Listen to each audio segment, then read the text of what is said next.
pinatitigilan ng kapatid mo? Sir, bakit may retrato kayo ng anak ko? To confirm if it's true comparative DNA.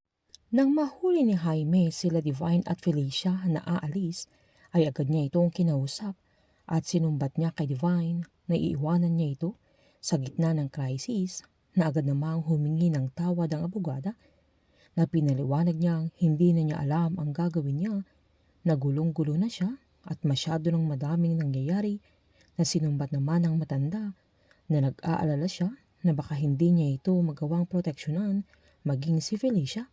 Kaya agad tinanong ng dalaga kung para saan ang proteksyon na binabanggit ng matanda, sabay tinanong niya ang mama niya kung anong nangyayari. Dahil sa galit ni Jaime ay inamin niya ang lahat na masyadong matulungin si Divine sa kanilang mga lihim na kahit mangiyak-ngiyak na ito ay hindi nagpaawat si Jaime. Sinaad pa niyang pinagtatakpa ng mama niya ang kanilang mga kasalanan na alam niyang familiar ang dalaga sa kaso ni Moises na isang pusher at killer daw. Tinanong niya ang dalaga kung naniniwala siya doon kaya nagmakaawa si Divine pero hindi naawa si Jaime na sinumbat pa niya kay Divine na gustuhin man niya o hindi ay involved na si Felicia doon lalo't boyfriend niya si Justine. Sabay tinanong niya ang dalaga kung naniniwala siyang inosente si Justine. Giniit pa nitong baka totoong alam na niya ang lahat kaya pumapayag na lang siya na tatakas na silang mag-ina pero nagulat ang dalaga kay napagtanto ni Jaime na wala pang kaalam-alam si Felicia. Sabay sinabihan niya ito na dapat maging proud siya sa mama niya dahil isang expert manipulator na kayang-kaya niyang palabasing masama kahit ang mga taong inosente. Sa pagmamakaawa ni Divine ay sinumbat ni Jaime na mas mabuti nang malaman ng anak niya ang tungkol sa mga bagay na yun dahil malapit na silang maging magama na tinanong pa niya ang dalaga kung bakit hindi siya nagtataka na gusto ng mama niya na bigla-bigla na lang silang aalis ng bansa. Sabay ginit niyang partners sila ng mama niya sa lahat ng bagay na hindi lang sa relasyon nila na ang dami na nilang pinagsamahan na yun ang masakit na napakarami na nilang pinagsamahan for better for worse na ngayong malala ang sitwasyon ay tataka siya at iiwan siya ni Divine.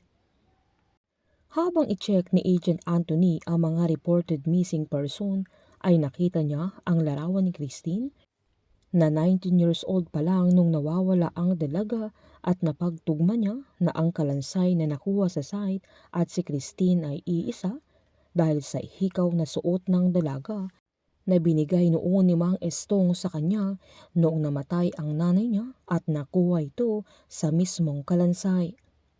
Sakto namang lumapit si Chief Rana at binili niya si Agent Anthony na bitawan na niya yung kaso dahil i-assign siya sa bagong kaso. Pero pinaliwanag naman ng agent na may nahanap na siyang match sa kalansay. Sabay pinakita niya yung larawan ni Christine Malonzo kaya nagulat ang head nito dahil wala silang kalamalam na masusolusyonan na ang bagay na yun. Ang plano ni Jaime na ipatigil na ang investigasyon para hindi na maungkat pa sa nakaraan tungkol sa pagpatay ni Mercedes kay Christine ay huli na sila dahil bago pa ito mamanipulate ng mga tao niya sa taas ay mareresolba na ni Agent Anthony. Anong susunod na hakbang nila Jaime at Mercedes ngayong lalabas na ang katotohanan tungkol sa kalansay ni Christine? Habang sa paghahanap ni Agent Anthony sa mga kamag-anak ni Christine ay saktong makikita siya nila Mang Estong at Grace dahil sa hawak-hawak niyang larawan ng dalaga kaya iimbitahan niya ang magama para i-confirm kung si Christine at ang kalansay na nakita nila sa site ay iisa. Makikilala naman ni Mang Estong ang anak niya dahil sa hikaw na nakuha sa kalansay. Painit ng painit ang mga tagpo, sabay-sabay po nating subaybayan ang advance episode ng Pamilya Sagrado dito lamang po sa aking channel. Patuloy lamang pong manood at mag-subscribe para ma-update po kayo sa mga susunod na episode. Marami pong salamat.